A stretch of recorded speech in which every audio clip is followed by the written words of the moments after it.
आपका स्वागत है। आज हम दो कलाकार पाठ पर चर्चा करने जा रहे हैं। इसकी लेखिका हैं मनु भंडारी।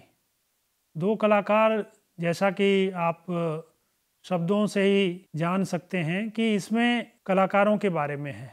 कलाकार का मतलब है कि जिसने किसी भी क्षेत्र में कोई विशेष योगदान दिया हो, जैसे चित्रकार, संगीतकार, मूर्तिकार, साहित्यकार।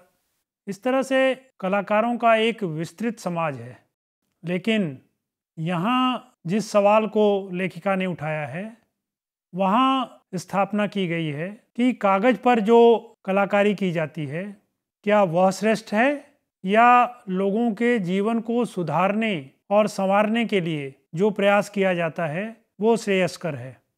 चूँकि रचनाकार की दृष्टि में दोनों कलाएं हैं और वास्तव में चित्रकला जो होती है उससे हम ज़्यादा प्रभावित होते हैं, लेकिन मानव सेवा की जो कला है उस पर उतनी दृष्टि नहीं जाती है। इसी भावभूमि पर इस पाठ को उकेरा गया है और हम आगे चलकर एक एक करके देखेंगे कि किस तरह से इसमें संवादों के माध्यम से इस बात की स्थापना की गई है। सबसे पहले हम यह समझने की कोशिश करते हैं कि इस कहानी के लेखन का उद्देश्य क्या है। तो सबसे बड़ा उद्देश्य यह है कि इसमें दो पात्रों को गढ़ा गया है, एक चित्रा और दूसरी अरुणा, और इन दोनों कलाकारों के माध्यम से कला के दो विभिन्न रूपों को उद्घाटित किया गया है। इसमें कहानी के जो तत्व होते हैं उनका समावेश भी हम देखेंगे, भाषा शैली पर भी चर्चा करेंगे और व्याकरणिक दृष्टि से भी हम देखेंगे कि हम इसमें से क्या सीख सकते हैं। मुझे विश्वास है कि आपने इस पाठ को पढ़ा होगा। मैं संक्षेप में इसके मूल पाठ को बताता हूँ ताकि एक बार आपकी पुनरावृत्ति हो जाए। इसमें अरुणा और चित्रा दो सहेलियों के माध्यम से एक संवाद की सृष्टि की गई है और दोनों हॉस्टल में रहती हैं लड़कियाँ, और दोनों ने अपने अपने जीवन में कला को महत्व दिया है।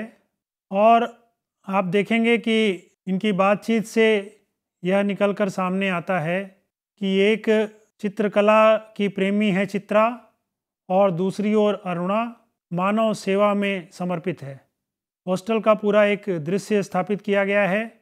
उसके बाद जब आप आगे बढ़ेंगे तो इसमें मनोज नामक पात्र का जिक्र है, अरुणा के साथ जिसका विवाह होने वाला है, और वह भी मानव सेवा में संलग्न है।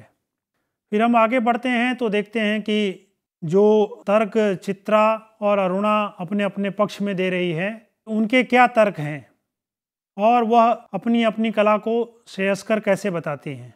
फिर हम आगे बढ़ते हैं तो एक बाढ़ का दृश्य दिखाया गया है और उस बाढ़ के दृश्य से एक ओर चित्रा प्रभावित होकर चित्रकला का प्रदर्शन करती है, तो दूसरी ओर अरुणा बाढ़ से जो लोग पीड़ित हैं उनकी रक्षा के लिए संकल्प लेती है। फिर हम देखते हैं कि चित्रा विदेश में अपनी पढ़ाई जारी करने के लिए जाती है और अरुणा के साथ उसका संपर्क टूट जाता है। लेकिन चित्रा के जाने के पहले एक घटना घटती है और उस घटना में एक भिखारिन को दिखाया गया है कि वो मृत पाई जाती है और उसके जो दो छोटे बच्चे हैं वह उसे पकड़कर रोते चिल्लाते हैं। तो इस चित्र को बहुत ही सुंदर तरह से उकेरा है चित्रा ने, लेकिन जब अरुणा ने इस कहानी को सुना तो वह भागकर उनके पास जाती है। इस बीच में घटनाक्रम में जो बदलाव होता है कि विदेश में पढ़ते हुए चित्रा अपना पाठ्यक्रम पूरा करके वापस आती है और चित्रों की प्रदर्शनी लगाई जाती है। उसमें अरुणा से उसकी मुलाकात होती है और अरुणा के साथ दो छोटे बच्चे 8 और 10 साल के जो उसके साथ रहते हैं। तो चित्रा पूछती है कि ये किसके बच्चे हैं। तब अरुणा बताती है कि वे उसी के बच्चे हैं, लेकिन वह चित्रा मानती नहीं है और उसे विस्तार से बताने के लिए कहती है। तो फिर अरुणा ने बताया कि जो चित्र बनाकर तुमने ख्याति पाई है, मरी हुई माँ और उसके 2 बच्चों का चित्र, वो 2 छोटे बच्चे वही हमारे साथ रहते हैं, उनको ही अपने संतान के रूप में हमने अपने पास रखा है। यह सुनकर चित्रा आश्चर्यचकित हो जाती है और अंत में यही लगता है कि मानव सेवा और व्यक्ति सेवा, समाज सेवा को वह बहुत ही श्रेष्ठ स्वीकार करती है। तो इस तरह से आपने देखा कि संवादों के माध्यम से इस कहानी का ताना बाना बुना गया है और इसमें जो विभिन्न घटनाओं का जिक्र है वह उद्देश्य से सीधा सीधा संबंधित है। अगर हम इसकी पुनरावृत्ति संक्षेप में करें तो इस तरह से देख सकते हैं कि अरुणा का विवाह मनोज के साथ निश्चित हो चुका है। चित्रा धनी पिता की इकलौती पुत्री है। अरुणा एक समाज सेविका है। चित्रा एक चित्रकार और प्रसिद्धि पाने के लिए उत्सुक है, जिसे गुरु का भी आशीर्वाद प्राप्त है। अखबारों से पता लगता है कि मूसलाधार बारिश हो रही है और बाढ़ आ गई है और बाढ़ पीड़ितों की हालत ख़राब हो चुकी है। तो अरुणा शिविर में जाती है और बाढ़ पीड़ितों की सेवा करती है। लेकिन दूसरी ओर चित्रा उन पर आधारित चित्र बनाती है। एक अन्य दृश्य जो दिखाया गया है कि गर्ग स्टोर पर एक भिखारिन की मृत्यु हो जाती है और चित्रा उस मरी हुई भिखारिन और उसके बच्चे का एक सुंदर चित्र बनाती है और उसके बाद वह विदेश पढ़ने चली जाती है। लेकिन भिखारिन वाले चित्र पर चित्रा को विशिष्ट पुरस्कार मिलता है। लेकिन जब चित्रा वापस आती है तो बड़ी प्रदर्शनी का आयोजन करती है और उसे प्रसिद्धि भी प्राप्त होती है। प्रदर्शनी में ही अरुणा का चित्रा से मिलन होता है और अरुणा 2 बच्चों के साथ वहाँ पे पहुँचती है। चित्रा को पता लगता है कि अरुणा के साथ आए जो दोनों बच्चे हैं वो उसी भिखारिन के बच्चे हैं जिसका चित्र उसने बनाया था और इस प्रकार वह खुद को अरुणा के सामने बहुत ही छोटा महसूस करती है। तो यहाँ मनु भंडारी ने एक ही पद्धति को अपनाया है, कुछ स्थितियों को स्पष्ट किया है और बाद में एक घटना को भी प्रस्तुत किया है। कहानी को समझने के लिए आपको ये जानना जरूरी है कि कहानी में तत्व कौन कौन से होते हैं और उन तत्वों के आधार पर ही कहानी की व्याख्या की जाती है। तो यहाँ भी कहानी के 6 तत्वों के आधार पर हम व्याख्या करेंगे। उसमें पहला तत्व है कथावस्तु, दूसरा देश काल तथा वातावरण, तीसरा चरित्र चित्रण, चौथा कथोपकथन अथवा संवाद योजना, पांचवा उद्देश्य और छठा भाषा शैली। अब इन तत्वों को थोड़ा विस्तार से हम देखेंगे और किस तरह से इन तत्वों को इसमें समाहित किया गया है इसे भी जानने की कोशिश करेंगे। कथावस्तु का जो निर्माण होता है वह घटनाओं और पात्रों के द्वारा किया जाता है और लेखक एक ताना बाना बुनता है कथावस्तु का, जिसमें कई घटनाएं प्रधान होती हैं। कभी चरित्र प्रधान होता है, कभी वातावरण की प्रधानता होती है। यहाँ आप देखेंगे कि एक हॉस्टल का पूरा परिदृश्य दिखाया गया है और शुरुआत भी कहानी की छात्रावास में रहने वाली जो चित्रा और अरुणा है उसके हास उपहास और विनोद और उनकी जो गाढ़ी दोस्ती है उसके माध्यम से चित्र उकेरा गया है। इस कहानी के शुरू के अंशों में धीरे धीरे घटनाएं आगे बढ़ती हैं, जैसा कि पहले मैंने बताया कि घटनाओं का एक निश्चित क्रम बनाया गया है और कथावस्तु में ही यह स्थापित कर दिया गया है कि एक अरुणा जो है लोगों की ज़िंदगी बदलने के लिए लालायित है, तो दूसरी ओर चित्रा अपने चित्रों को कलात्मक ढंग से प्रस्तुत करने के लिए हमारे समक्ष प्रस्तुत होती है।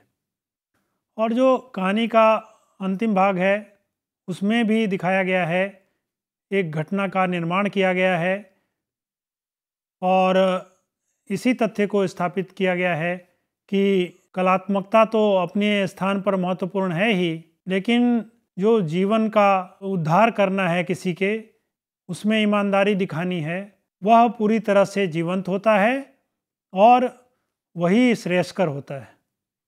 दूसरा महत्वपूर्ण तत्व देश काल और वातावरण है।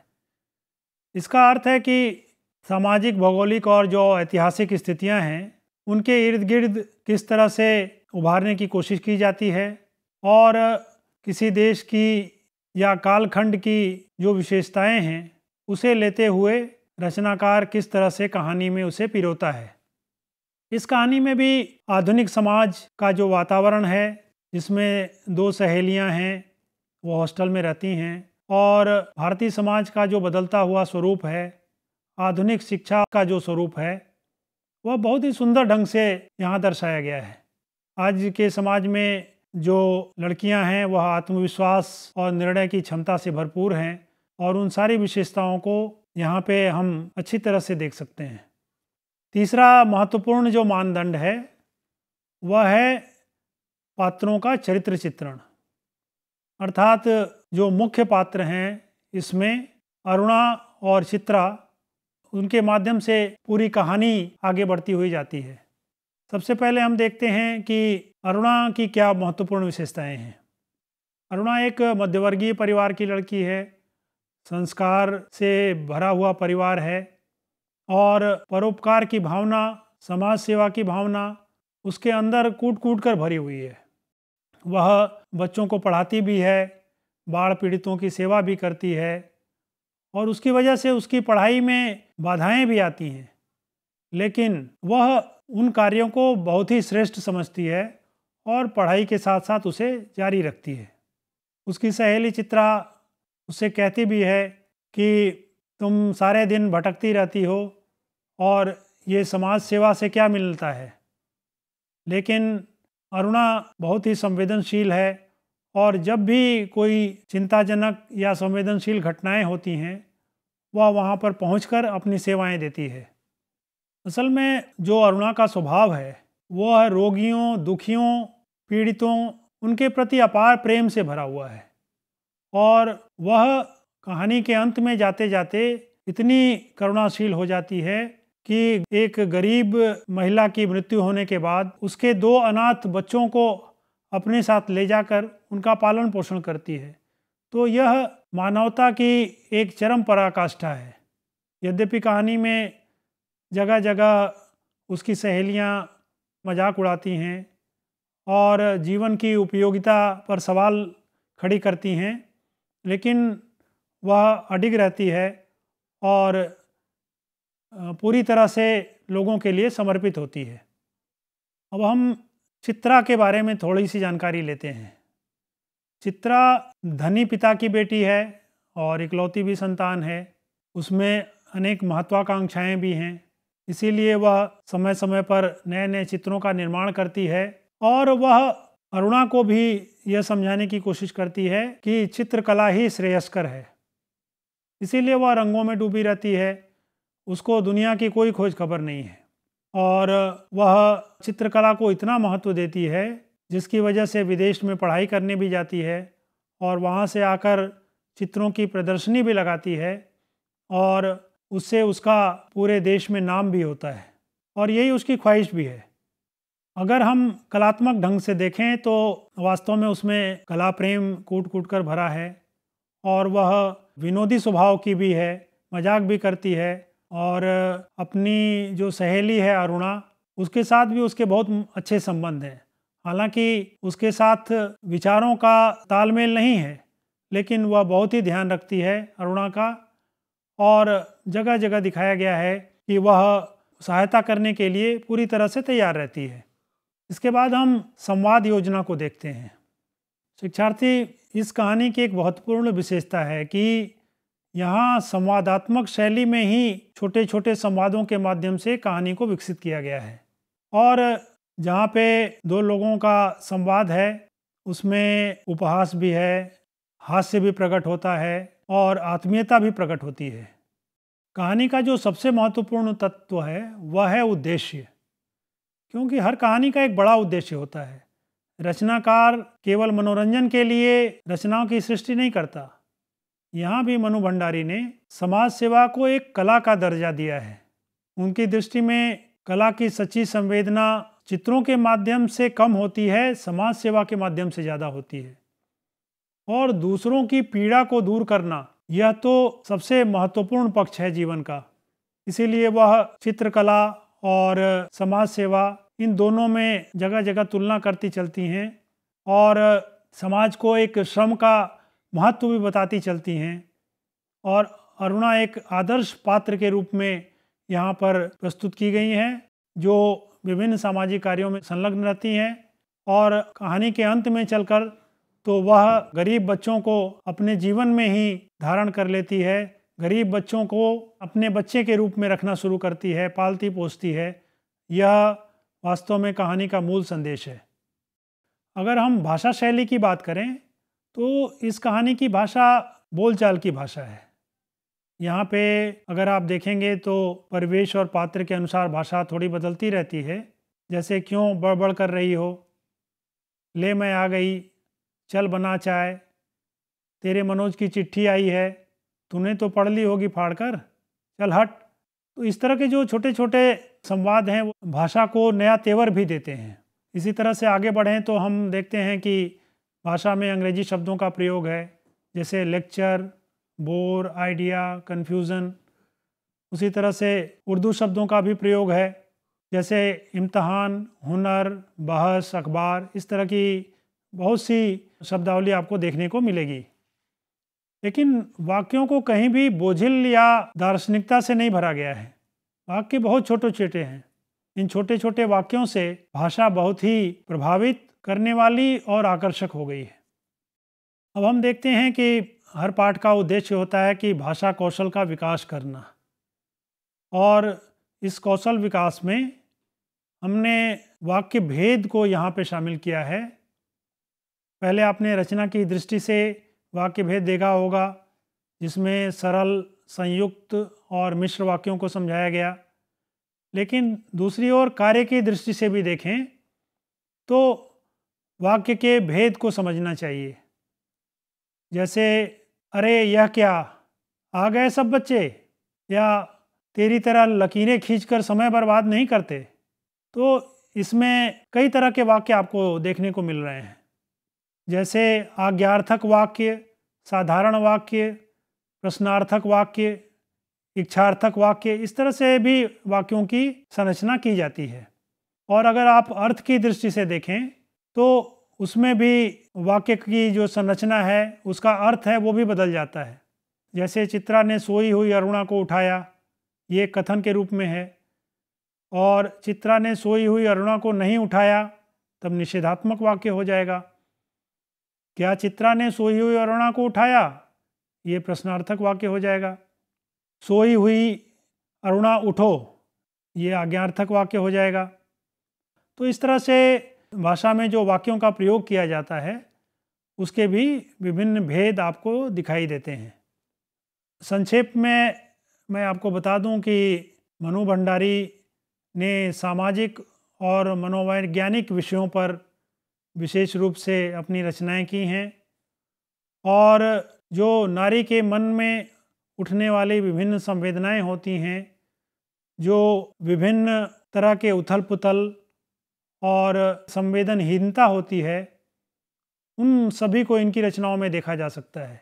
अगर इनकी प्रसिद्ध रचनाएं देखें तो मैं हार गई, एक प्लेट सैलाब, यही सच है, ये सब इनकी बहुत ही महत्वपूर्ण रचनाएं हैं। तो इस तरह से शिक्षार्थियों, आपने देखा कि यह कहानी बहुत ही सहज ढंग से प्रस्तुत की गई है और इसमें कहानी के विभिन्न तत्वों को समेटा गया है और एक निश्चित क्रम में कहानी को आगे बढ़ाते हुए रचनाकार ने यह सिद्ध करने की कोशिश की है कि मानव जीवन में चित्रकला का महत्व तो है एक कला के रूप में, लेकिन उससे बढ़कर समाज सेवा का महत्व है। यह कहानी कहीं न कहीं सबको संदेश देती है कि हमें भी अपने जीवन में दूसरे व्यक्तियों के प्रति समानुभूति होनी चाहिए, उनके जीवन को सुंदर बनाने के लिए प्रयास करना चाहिए। तभी मानवता सुरक्षित रह सकती है और हम इस समाज को, इस देश को, इस विश्व को एक सुंदर घर की तरह बना सकते हैं। अब आपको हम परीक्षा की दृष्टि से एक दो महत्वपूर्ण बातें बताना चाहेंगे।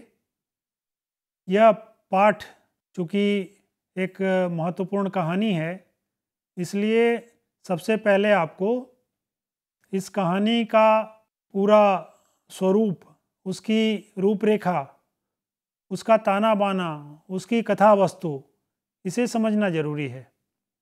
अगर आप पूरी कहानी को अच्छी तरह से समझ लेते हैं तो जो भी प्रश्न पूछे जाएंगे उन्हीं पे आधारित होंगे। इसमें प्रश्न पूछा जा सकता है कि कहानी के तत्वों के आधार पर अनुराधा कहानी की समीक्षा कीजिए। तो यहाँ जिन 6 तत्वों का उल्लेख किया गया है, उन तत्वों को एक एक कर आप उसका विश्लेषण करेंगे। उसके अलावा जो चित्रा और अरुणा का चरित्र चित्रण है, उस पर आधारित भी प्रश्न हो सकते हैं। तो उनके चरित्र की महत्वपूर्ण विशेषताओं को भी समझने की कोशिश करें। तीसरी महत्वपूर्ण बात है कि कहानी का उद्देश्य महत्वपूर्ण होता है, इसलिए 2 या 3 अंक के जो प्रश्न होंगे वो कहानी के उद्देश्य पर आधारित होंगे। अंत में मैं यही कहना चाहूँगा कि यह एक बहुत ही मनोरंजक और प्रेरणादायक कहानी है, जिसमें मानव के जीवन में कलात्मकता का क्या महत्व है उसे एक और स्थापित किया गया है, लेकिन उसके साथ साथ जो हमारा सामाजिक दायित्व है, समाज निर्माण में हमारी क्या भूमिका है और किस तरह से समाज को बदलकर हम देश को भी और विश्व को भी बदल सकते हैं, नई मानवता की सृष्टि कर सकते हैं, एक आदर्श समाज का निर्माण कर सकते हैं। इसके बारे में भी एक सुंदर पृष्ठभूमि तैयार की गई है और लेखिका ने संवादों के माध्यम से, विभिन्न घटनाओं के माध्यम से इस तथ्य को प्रस्तुत करने का बहुत ही सफल प्रयास किया है। मुझे उम्मीद है कि आपको यह पाठ बहुत ही सुंदर प्रतीत होगा। धन्यवाद।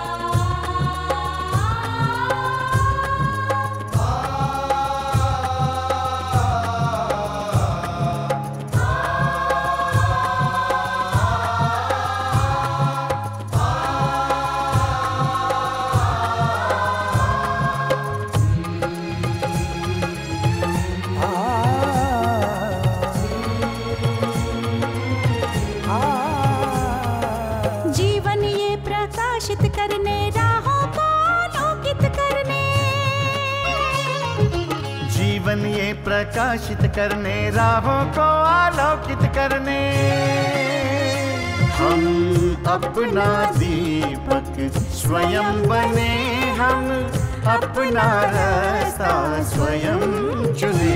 हम अपना दीपक स्वयं बने, हम अपना रास्ता स्वयं चुने। जीवन ये प्रकाशित करने, राहों को आलोकित करने।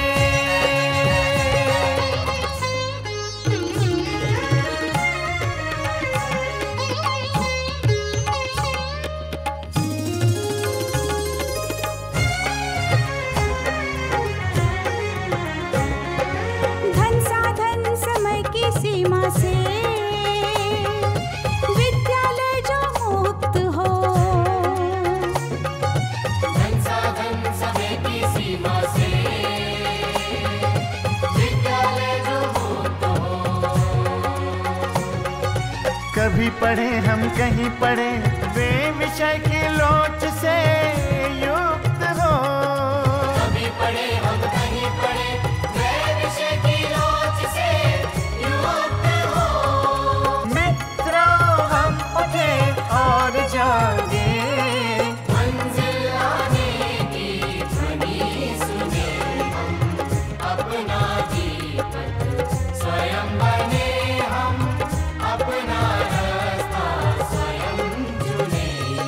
जीवन ये प्रकाशित करने, राहों को आलोकित करने।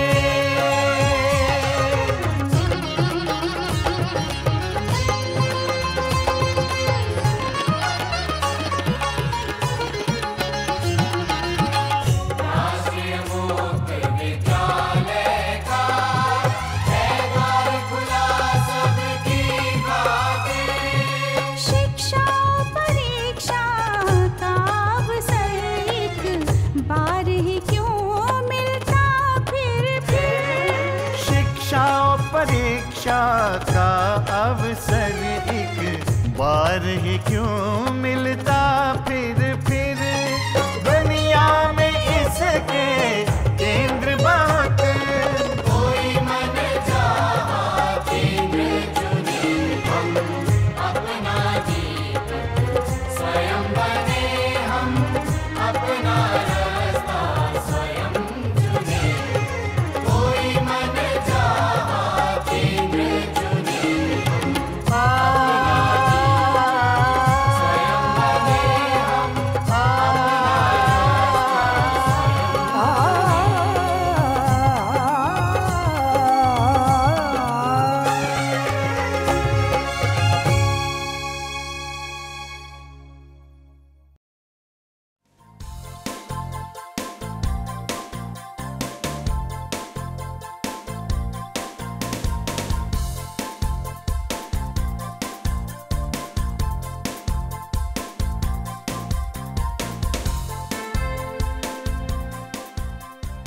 घर बैठे पाएं राष्ट्रीय मुक्त विद्यालय शिक्षा संस्थान यानी NIOS में एडमिशन, वो भी एकदम आसान तरीके से, जिससे शिक्षार्थियों को होगी समय और धन दोनों की बचत।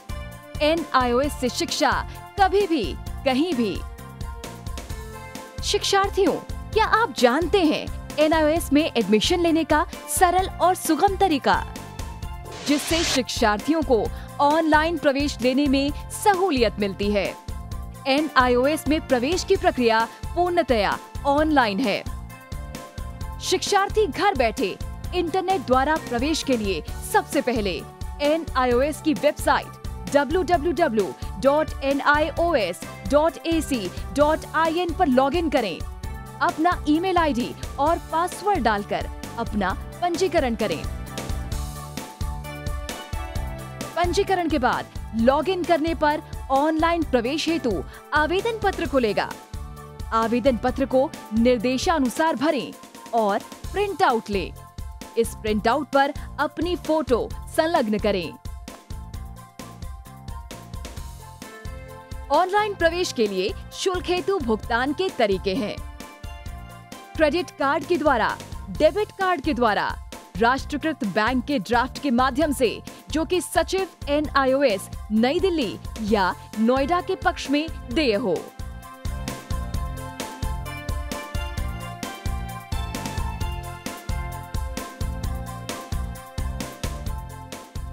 भरे हुए आवेदन पत्र के साथ साथ डिमांड ड्राफ्ट और संलग्न किए जाने वाले दस्तावेज हैं: जन्म रजिस्ट्रार के जिला कार्यालय से जारी जन्म प्रमाण पत्र की सत्यापित प्रति, जिसमें जन्म तिथि अंकित हो, पिछले विद्यालय से प्राप्त विद्यालय छोड़ने का प्रमाण पत्र, जिसमें आवेदक की जन्म तिथि लिखी हो। प्रवेश फॉर्म का प्रिंट आउट NIOS के संबद्ध क्षेत्रीय केंद्रों पर 10 दिनों में पहुंच जाना चाहिए, अन्यथा उचित दस्तावेज न लगे होने पर आवेदन फॉर्म रद्द किया जा सकता है। प्रवेश प्रक्रिया की पुष्टि होने के बाद शिक्षार्थियों को परिचय पत्र व अध्ययन सामग्री डाक द्वारा तुरंत पहुंचाई जाती है। ऑनलाइन प्रवेश एक बहुत ही सुगम और सुविधाजनक प्रवेश प्रणाली है। Online on time for safe and secure admission.